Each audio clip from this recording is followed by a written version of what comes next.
Since we met in Tuatapere last year, a couple of things have happened. Firstly, there was a general election, and second, as a result of that, amongst a whole lot of other things, I ended up being made Associate Minister of Conservation. And there was a very good set of reasons for that. Principally, they were to give me the ability to progress some of the initiatives that we've been talking about over the years, both generally but also as part of confidence and supply agreements with the government in terms of the government formation process. And I want to talk about two of those main issues this afternoon. The first one is the Game Animal Council, to which reference has already been made. When we met last year, I was expressing some optimism that the legislation would be introduced to Parliament shortly. It was introduced just before the House rose for the election. It's now begun its long journey through the legislative process. It's had its first reading and is currently before the Select Committee hearing public submissions. My expectation is that the bill will be back in Parliament and passed by the end of this year. And I'm very pleased to say that at the first reading, the bill was supported by a large majority in the House. Only the Greens in New Zealand First voted against it. So I'm confident that as it goes through its parliamentary passage, even if the Labour Party, which is being a bit wobbly, leaves us, we'll still have a healthy majority in favour of it. And I would expect the bill, as I say, to be passed by the end of the year, the appointments to the Council to follow shortly thereafter, and that when we meet next year, we'll be talking about the activities of the Game Animal Council in its first few months, rather than looking forward to the day when it is about to be established. Just to remind you what its key functions will be. The ambition behind the Game Animal Council grew out of the work that was done by the Establishment Committee between 2008 and 2011, and essentially it is to give a body which will be able to advise the Minister of Conservation, or in this case the Associate Minister of Conservation, on behalf of the hunting community on a range of hunting related issues. Now that is a very important step forward, and I want to make this point. Some have said, why go down this route? You could have appointed an advisory committee to do all of that. Why go down the path which is longer and more difficult of putting it in legislation? The reason is very simple. It is longer and more difficult to establish. It's also longer and more difficult to disestablish. Ministers of Conservation come and go. A ministerial advisory committee appointed by one minister could very easily be abandoned by a subsequent minister who didn't have the attachment to this particular area of interest. A statutory body has a degree of permanence about it, and I think then the challenge is, as I say, if you were to abolish it, you've got to make the arguments for its abolition even more strongly than you made the arguments for its establishment. So this is actually an important stake in the ground. We've also given the Council certain powers that I believe require it to have a statutory base. The Council will have delegated powers relating to the management of herds of special interest, particularly where those relate to promoting the interests of hunters for recreational reasons. And we're going to give the Council the ability to impose a levy on game export trophies, which will be the way in which it will derive its funding, in addition to an annual contribution of $50,000 per annum from vote conservation. So this will be a significant step forward, and I'm very confident that it will be in place by the end of this year. And you'll probably be aware, I won't go through it right now unless you want to question me on it later, about the details of the membership and the composition of the Council. But it is an important step forward. And I wanted to pick up a point that one of the earlier speakers made about the work that your organisation does in terms of hunter safety and education, which I acknowledge and congratulate you for, and just expressing, I heard a slight concern or point of noting that when the Council was established, you didn't want to be in a position where you were either duplicating or crossing over work that already is being done. I agree with that view. I'm not interested in the Game Animal Council replicating a lot of work that's already in place. I am interested in the council being there to provide that focal point, to work with, to coordinate, and to cajole, enthuse, encourage, etc., those who are doing the work that they do in the sector to continue to do it. And one of the things that will be very important in that is the whole issue of hunter safety and education.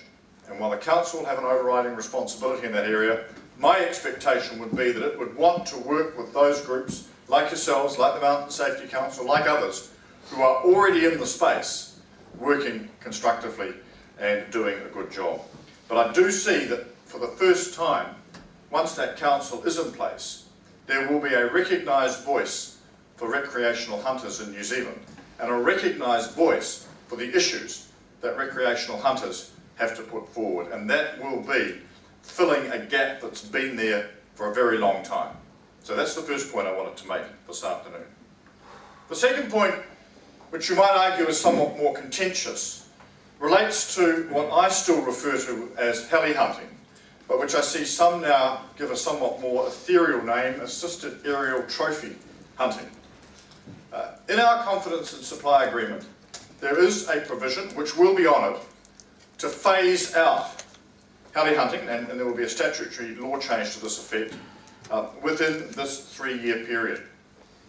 Now, I had no sooner taken over as Associate Minister of Conservation that I was advised literally on day one that there were various applications in place that needed to be considered under the terms of the Wild Animal Control Act as it currently stands, and that the Department of Conservation, which was the hitherto assumed decision maker, had expressed a view based on the submissions and the evidence that it had received that there was no reason why it could not grant those permits for a period of 10 years. That came as, to put it mildly, a considerable shock. So I decided that the appropriate course of action was to effectively call those decisions in and to review them myself, which I did in the period January and February of this year. It became clear following discussions with officials, with the applicants, with our legal advisors, that the terms of the Wild Animal Control Act are fairly specific. And the ability to stop activities on the basis that one didn't like them wasn't provided for in the legislation. So we had a problem, and I'm speaking very frankly here. On the one hand, there was an expressed political commitment to phase out heli hunting within a specified period of time. On the other hand, there was this mighty collision looming that saw the potential being there, at least, for these permits being granted for a 10-year period. I met with some of the applicants, and on the basis of the information provided to me at that meeting, drew the conclusion that the 10-year permits were clearly unsustainable, but that an increase or an extension of the permit for a further 2 years was reasonable in terms of both the time that it would take to pass the legislation to give effect to the ban, but also various natural justice provisions, which included the following. When I asked the applicants how far in advance the overseas visitors booked their experiences, I was told about 2 years. When we talked to the applicants about the way in which they conducted their business, they assured us that they never, and I'm quoting them here, not me, that they never shot animals from a helicopter, that they never hazed animals, and that they never herded animals. Now, I heard the interjection, I may not disagree with it, but they told me these things. So I thought, on the basis of their evidence, it was not unreasonable to award them permits for a further 2 years, because after all, that was the period in which the bookings, according to them, came through, and to spell out as conditions of those permits the three things that they assured me that they never did. Because after all, if they never did them, what's the problem? The upshot was that judicial review proceedings have now been filed by a number of the applicants against my decisions as being unreasonable, as being contrary to the indications they had been given previously, and as being simply, they want them overturned. So I'm in a slight bind at the moment. I'm waiting, like everyone, for the courts to set a date for the hearing, but that's the position as it stands. In the meantime, we are working on the legislation which will give effect to the provisions of the Confidence and Supply Agreement, which will phase out such a practice within the term of this Parliament. And I give you my commitment that will be honoured.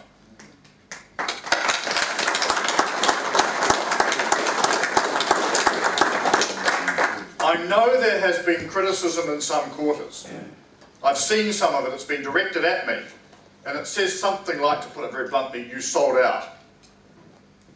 And my response to that is to just recount what I've just told you. I inherited a process where my arm was somewhat up my back before I started. I made decisions based on the experience of dealing with these people and the best advice available to me, which I thought was reasonable. I now find that I'm being challenged in the court on the backdrop to that. That is still going to play out. I don't know when the judicial review hearing will take place. In the meantime, of course, until it does, nothing changes. And the cynic might say, well, of course, by the time the hearing does take place, the law might have been changed anyway. So be it, time will tell. But as I say, my intention is clear and will not be deviated from. We have a slot in the legislative program this year to begin the process of making that change. The counter-argument that was put to me, which I think is intolerable actually, but was put to me that, well, what you could do is grant these permits for the 10-year period and then just simply override them by retrospective legislation. I'm not into that. I think that is deceitful and wrong. I think it was far better to take the path that I did of here is a process that's been followed, here are some decisions that have been made, here is the next step that will follow in due course, and it will. As I say, the challenge has been an interesting one. I would have thought that the conditions that were imposed, given that they were the things that were offered up as being the practices that were never indulged in, would have been seen to be entirely reasonable and entirely in accord with what most people would expect. But that's how it happened. But I did want to put that to you as clearly as I could, because I know there has been some concern expressed, and I simply wanted to reassure you that this is a long game and the long goal will be achieved, and it will be achieved during this term of Parliament, because that is what we committed to do and that's what will be delivered. As I say, President Tim, Diane and the National Executive are very frequent visitors to my office. Alec and his team was beforehand, and they always get a, hopefully you feel you get a good reception. I certainly enjoy the discussions. Yes, I want to acknowledge Bill. Where's Bill, who got the award earlier in the evening? You're hiding over there. Thank you for all you do. You are a stalwart of this organisation, and your contribution to a lot of the work that's been done in areas such as the establishment of the Game Animal Council is deeply valued, and I'm glad that you've been honoured by your peers for your achievement, because I think that's the best recognition of all. I also want to say that one of my other responsibilities as Associate Conservation Minister relates to the preservation of public access. It's pretty loosely defined, and quite deliberately so, because it gives me a reasonably wide brief. But I will be taking an interest in a number of broad public access issues to make sure that the ability for people to access various parts of our countryside is preserved. And there are some issues around that that crop up from time to time, and we'll deal with those on a specific basis as they do.